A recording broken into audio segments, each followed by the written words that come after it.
Ayan, so good morning guys. So nandito tayo ngayon sa isang lugar kung saan ay napakapayapa, napakatahimik, no. Ang tanging naririnig natin ay ang hampas ng alon ng dagat. Sa gitna ng katahimikan sa lugar na ito mga kaibigan ay hindi ko lubos maisip kung ano nga ba ang sitwasyon sa mga lugar na kagaya nito. Ano nga ba ang sitwasyon sa mga lugar kagaya po ng Metro Manila na kung saan ay mulat na mulat ang karamihan, mulat na mulat ang maraming tao sa nangyayari sa ating bansa. Yan, ipinasya kong magpunta dito mga kaibigan upang magmuni-muni, suriin kung ano nga ba ang dahilan kung bakit marami pa rin sa ating mga kababayan ang hindi nakikita ang mga bagay na aking nakikita. Ito po ay ang talamak na korupsyon sa ating bansa. Maraming mga sakuna ang naganap. May mga pagyanig ng lupa, lalong-lalo na po sa parte ng Visayas at Mindanao.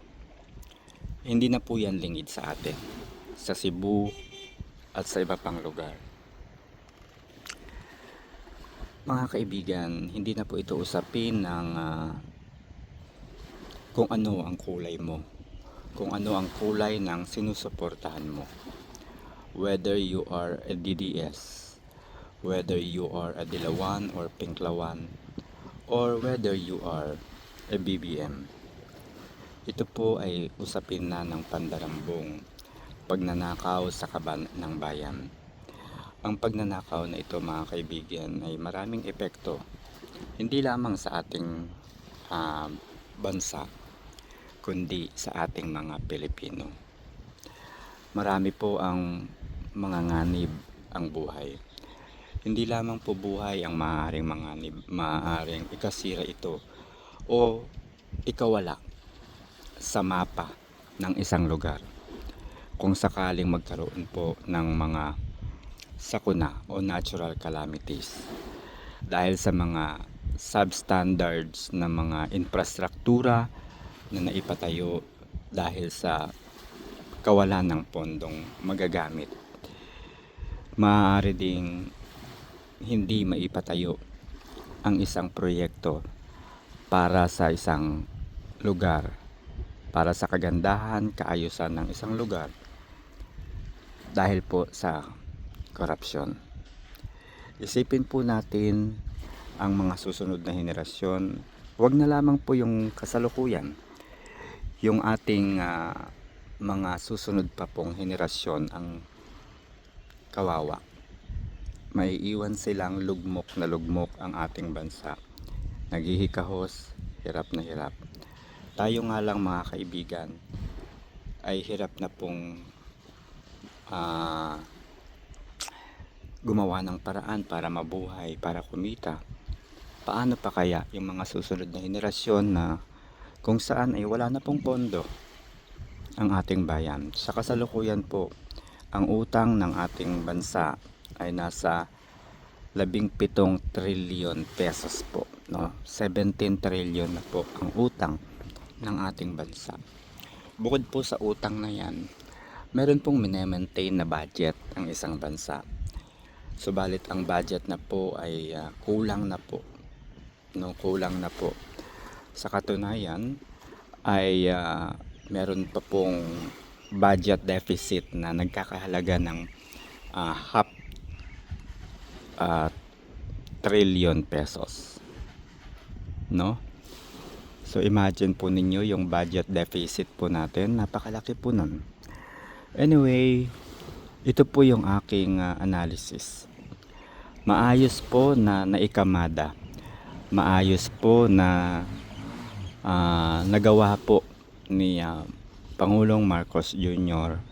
ang lahat para sa kanyang pansariling ikagaganda o ikahuhusay. Okay, surihin po natin.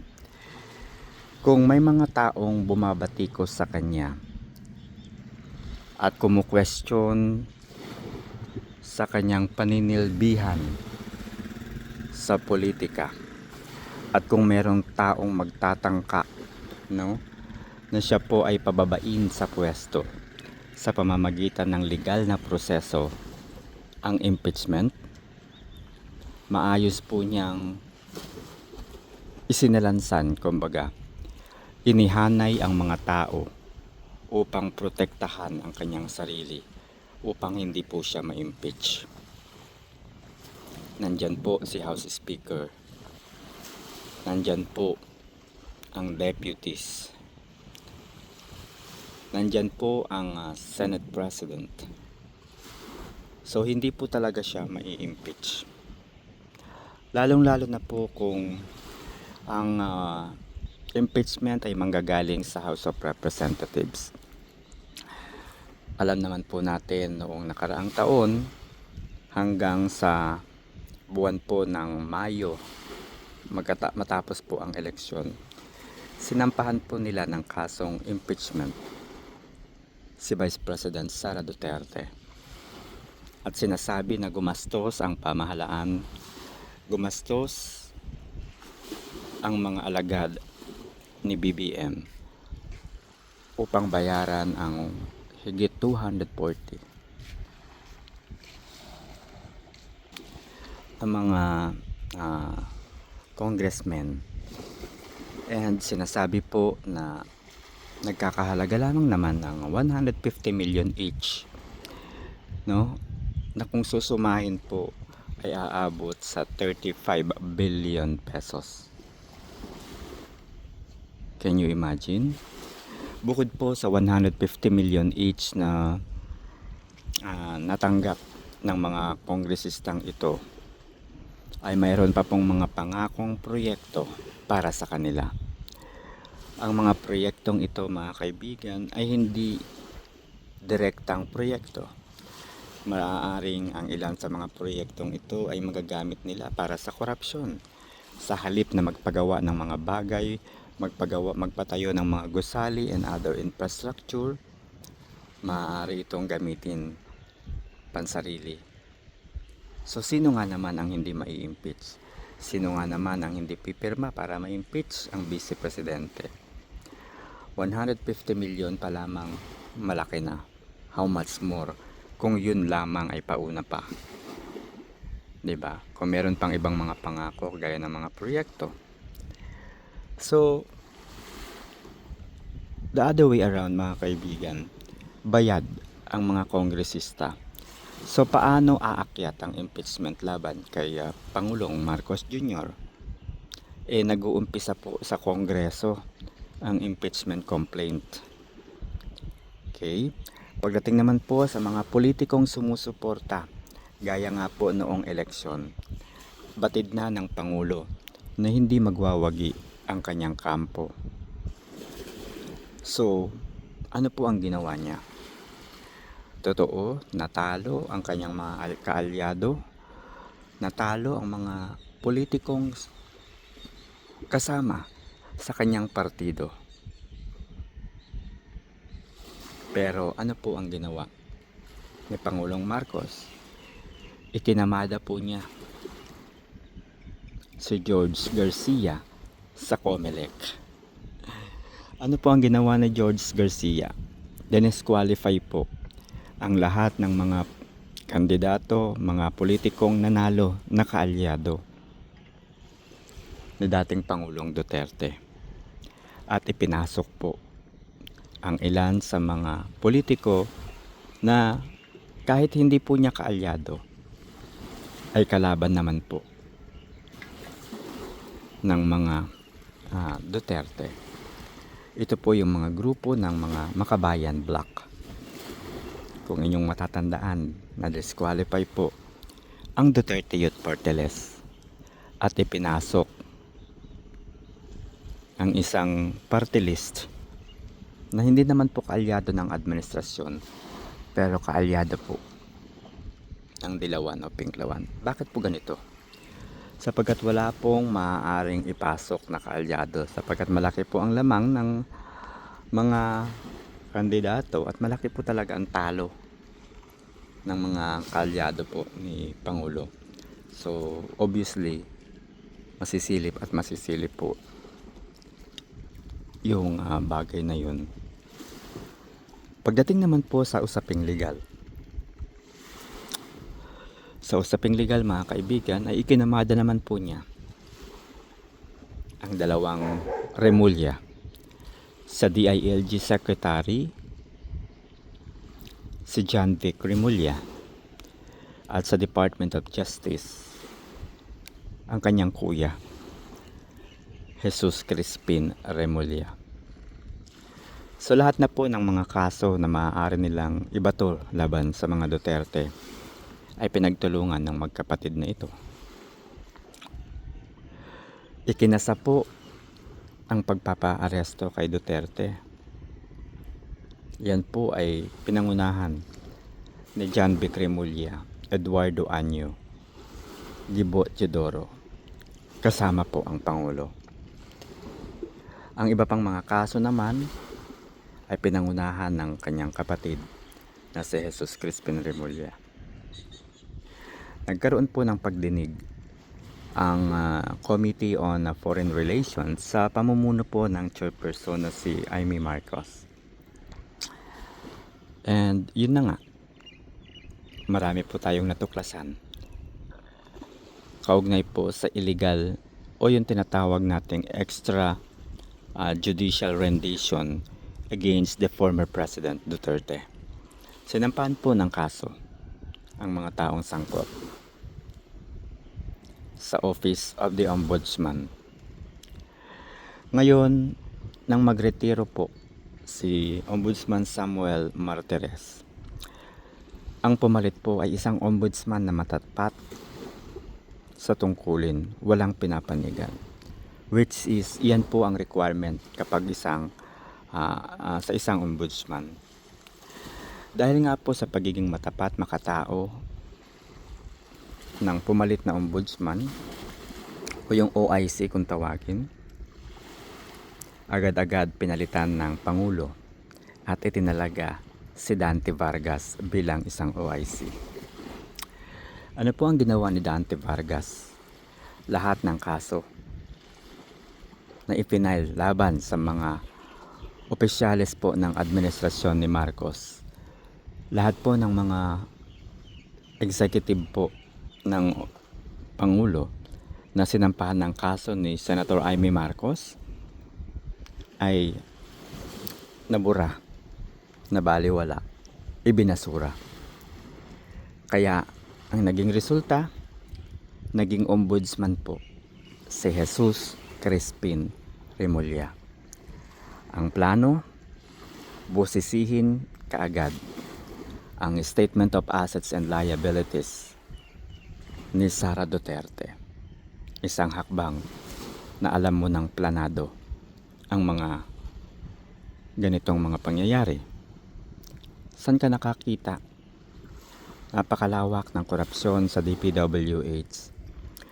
421 billion worth of money are inserted in the 2025 national budget. And yet, pinirmahan ito ng Pangulo.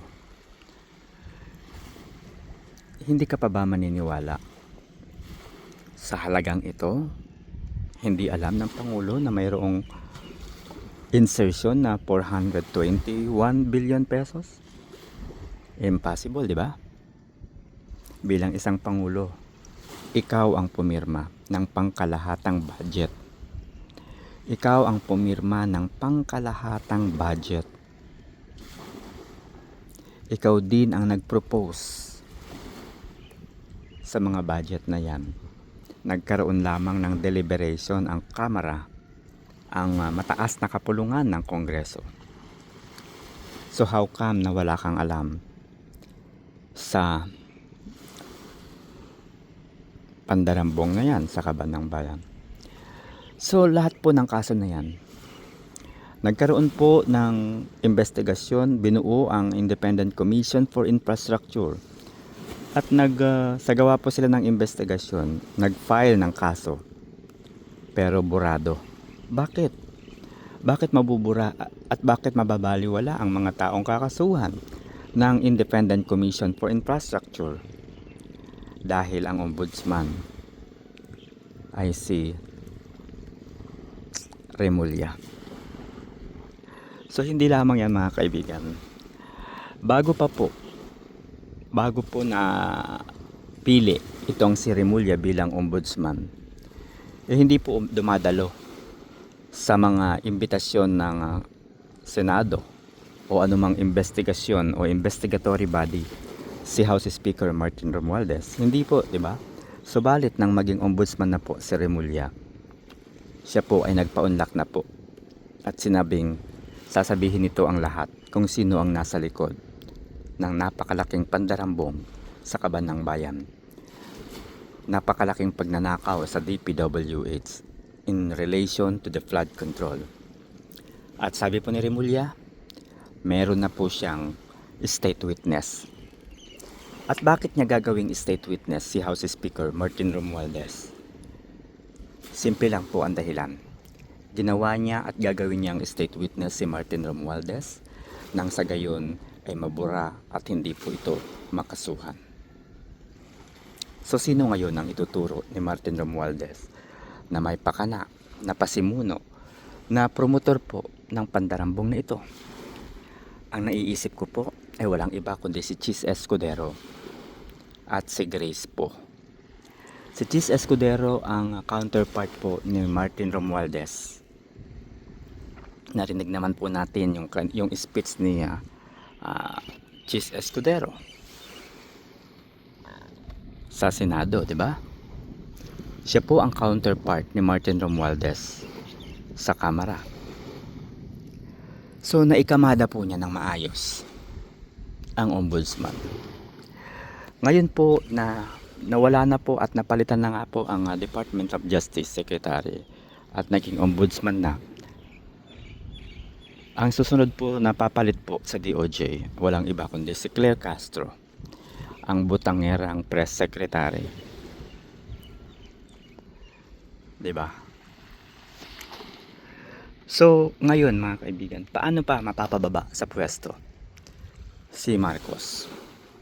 Malabo.